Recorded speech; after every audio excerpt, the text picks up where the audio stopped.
बोलो क्या लगता है आपको?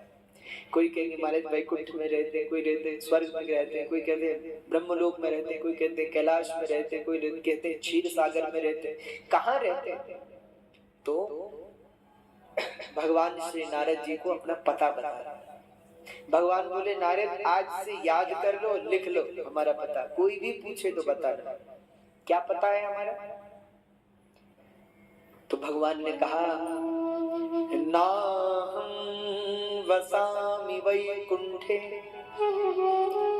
योगिनां हृदयेऽपि वा मद्भक्ता यत्र गायन्ति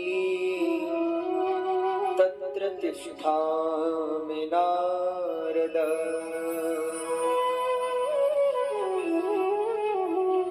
नाहं वसामि वैकुंठे योगिनां हृदयेऽपि वा मद्भक्ता यत्र गायन्ति तत्र तिष्ठामि नारद। हे नारद, मैं वैकुंठ में नहीं रहता, मैं क्षीर सागर में नहीं रहता। लोग कहते हैं रमन्ते योगिनो हृदये यस्मिन् रामः, योगियों के हृदय में जो रमण करे वो राम, लेकिन वहां भी रमण ही करता हूँ, भ्रमण ही करता हूँ, टिकता वहां भी नहीं हूँ। नारद जी ने पूछा तो आप कहाँ रहते हो? भगवान ने कहा मद्भक्ता यत्र गायन्ति,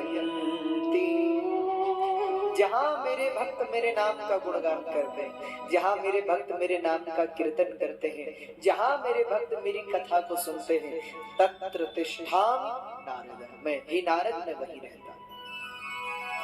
तो हनुमान जी ने कहा कि प्रभु इस धरती पे तो आप भी हैं और आपकी कथा, क्योंकि आपने कहा जहां आपकी कथा वहां आप, इसलिए हे प्रभु जब तक इस धरती पर कथा होगी मैं इस धरती को नहीं त्यागूंगा।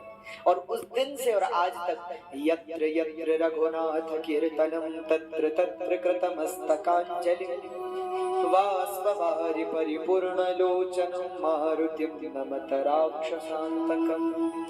जहां जहां कथा होती वहां वहां हनुमान जी पहुंचते, जहां जहां भगवान की चर्चा होती है वहां वहां हनुमान जी पहुंचते। तो कहने का आशय है आप और हम जानेंगे कि कथा की इतनी महिमा है क्यों, कि भाई हनुमान जी ने भगवान को छोड़ दिया कथा के लिए। और श्रीमद् भागवत और श्रीमद् देवी भागवत और शिव पुराण में तो महिमा भरी पड़ी है कथा। तो पहला कथा किसे सुननी चाहिए, दूसरा कथा कैसे सुननी चाहिए, और तीसरा कथा क्यों सुननी चाहिए।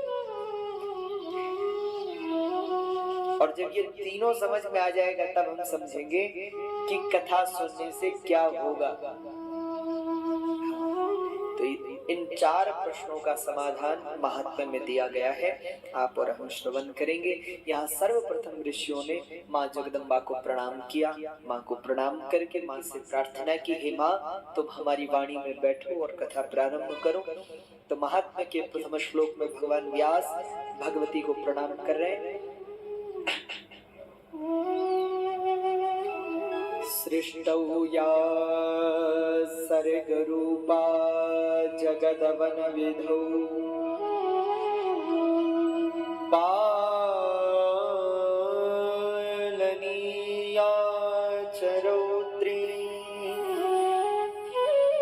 संहारे चापि यस्या जगदिदमखिलं क्रीडनम् या पराख्या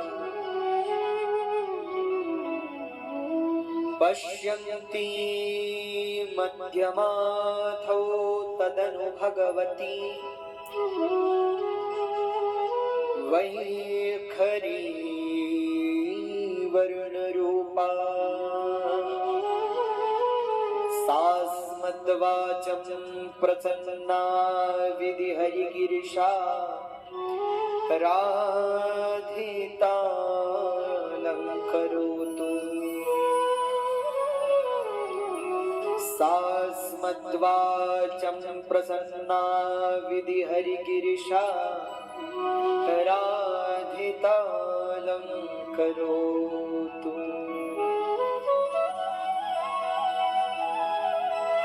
सृष्टौ या सर्गरूपा, वो जगदम्बा, वो भगवती कैसी है? सृष्टौ या सर्गरूपा जगदवन विधौ, जो संपूर्ण जगत की रचना करने वाली है, जगत का सृजन करने वाली है।